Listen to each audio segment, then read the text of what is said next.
students, welcome back to class from Trade to Territory chapter continue है. In the previous video we discussed about the paramountcy of Britisher और claim to paramountcy और supremacy of Britisher हमने discuss किया था. Now we will discuss about the doctrine of lapse.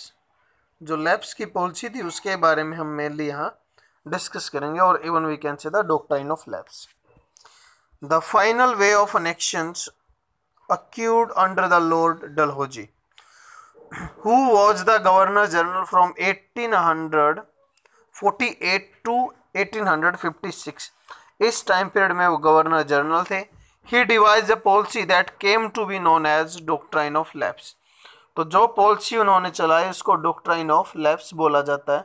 और एक policy इससे पहले सबसाइडरी अलायंस चलाई गई थी जिसको लॉर्ड वेल्जली ने इम्प्लीमेंट किया था और रिचर्ड वेल्जली ने इम्प्लीमेंट किया था.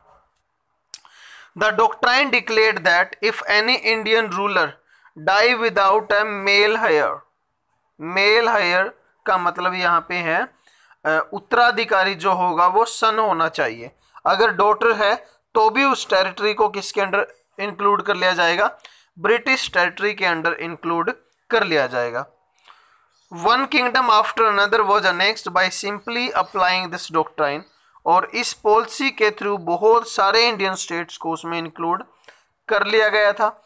The first state which was annexed by doctrine of lapse was Satara in 1848, Sambalpur 1850, Udaipur 1852, Nagpur 1853, Jhansi 1854.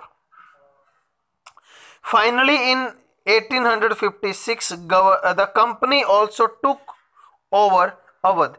तो 1856 में कंपनी ने अवध के ऊपर भी कब्जा कर लिया और मिस गवर्नमेंट का आर्ग्यूमेंट देकर, यानी एक फेक आर्ग्यूमेंट और चार्जेस उसके ऊपर लगा के उसको भी जो है अनेक्स करने का काम किया.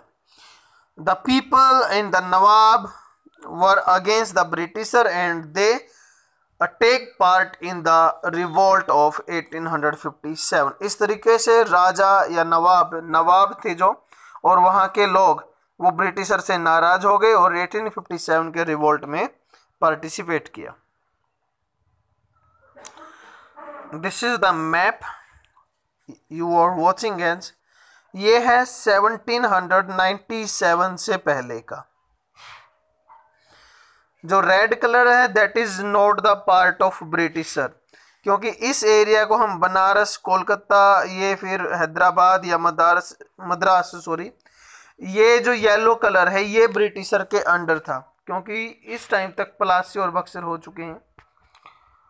नेक्स्ट हम देख पा रहे हैं यहाँ उसके लगभग 43 ईयर बाद वो दिल्ली तक पहुंच चुके हैं. ब्रिटिशर दिल्ली तक पहुंच चुके हैं. बनारस, लखनऊ उसका पार्ट बन चुका है. बॉम्बे का एरिया बढ़ चुका है. गोवा का एरिया बढ़ चुका है. मैसूर का एरिया भी बढ़ चुका है. If we see in the 1857 Kolkata, Banaras, Lucknow, Lahore यानी सिंध की जो हम बात करेंगे आगे, सिंध भी उसका पार्ट बन चुका है. Let's see on the next page.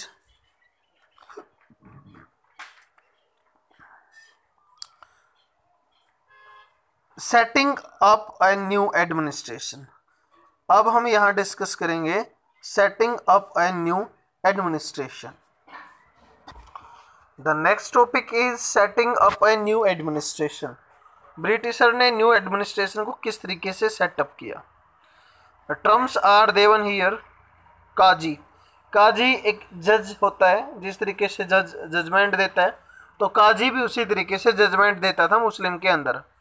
मुफ्ती एक लॉयर का काम करता है.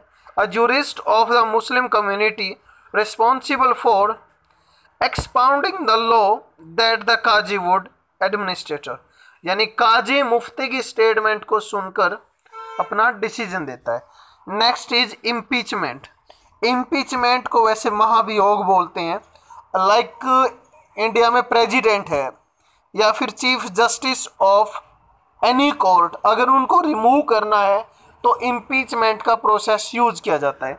इम्पीचमेंट क्या है? In the both houses of parliament में उनके अगेंस्ट, उस व्यक्ति के अगेंस्ट 66% वोटिंग से एक प्रपोजल पास करना होता है, दैट इज द इम्पीचमेंट और that is the process of impeachment.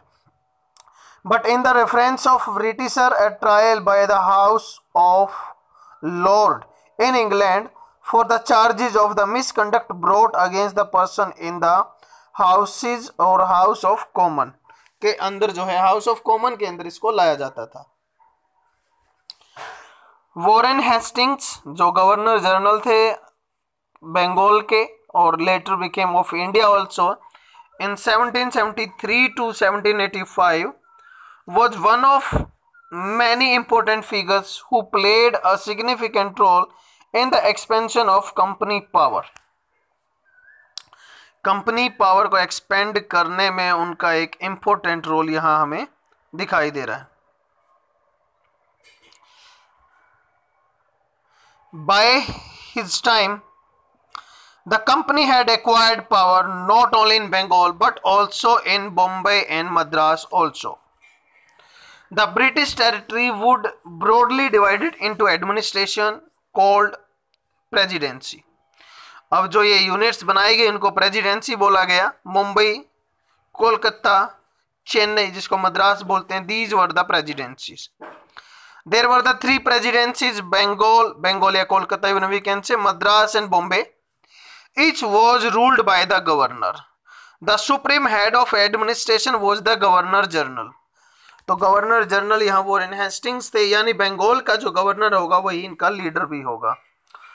Warren Hastings the first governor general introduced the several administration reforms, nobility in the sphere of justice.